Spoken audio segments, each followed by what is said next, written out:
Wednesday, March 6th, 2024. Written by Naomi Gonzalez. Psalm 84, verses 1 through 2. How lovely is your dwelling place, Lord Almighty! My soul yearns, even faints, for the courts of the Lord. My heart and my flesh cry out for the living God. I am opinionated, queer, non-binary, and Puerto Rican. And to many churches in the U.S., my mere existence is viewed as a threat. I am to be silenced at all costs.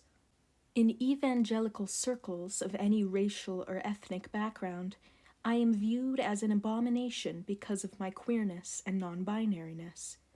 I am treated as an affront to God, someone to be punished and condemned to hell. Not to mention, in white evangelical spheres, white supremacy has gained a stronghold, so in those spaces, both my queerness and ethnicity are viewed with disdain. In many mainline Protestant congregations, which tend to be predominantly white, though of course there are exceptions, my queerness is celebrated, but my race/ethnicity is only valued for increasing the perceived diversity of their congregation. Furthermore, my outspokenness is not always appreciated, and I am often reduced to the fiery Latina caricature. And yet, despite the disdain that many U.S. churches have for me, and for those who look and speak like me, I still find myself drawn to the church and to a life of faith. Why? I am often asked by others who are on the margins and who have also been deeply wounded by the United States Church. The answer is both simple and complicated. Because I love the God and I love the church.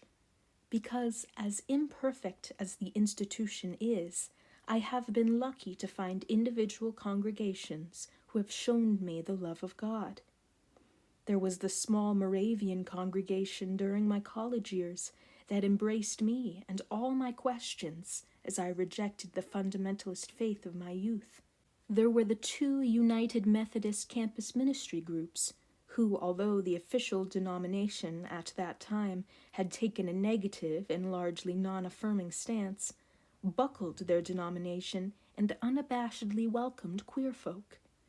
There were the numerous congregations, both online and in person, of various denominational ties, who gave me a platform to preach. There's the small Episcopal church in rural Georgia, one of the few mainline Protestant congregations in town, who welcome me and my queerness. In other words, without denying the real harm and violence that too many congregations in the U.S. inflict, I have been lucky to find individual congregations who have been courageous enough to push back against the racism and bigotry of larger U.S. society. While the institutional church in general has failed to nurture and protect, these individual congregations have stepped up. Their love and courage in the face of hostility, including from others within their own faith tradition, has inspired me to shout for joy with the psalmist.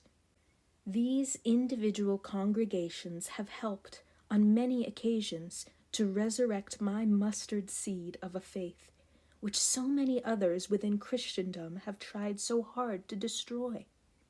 These small, struggling congregations have demonstrated to me that those who preach hatred, violence, and oppression may be extremely loud, but they aren't the only Christian voices available.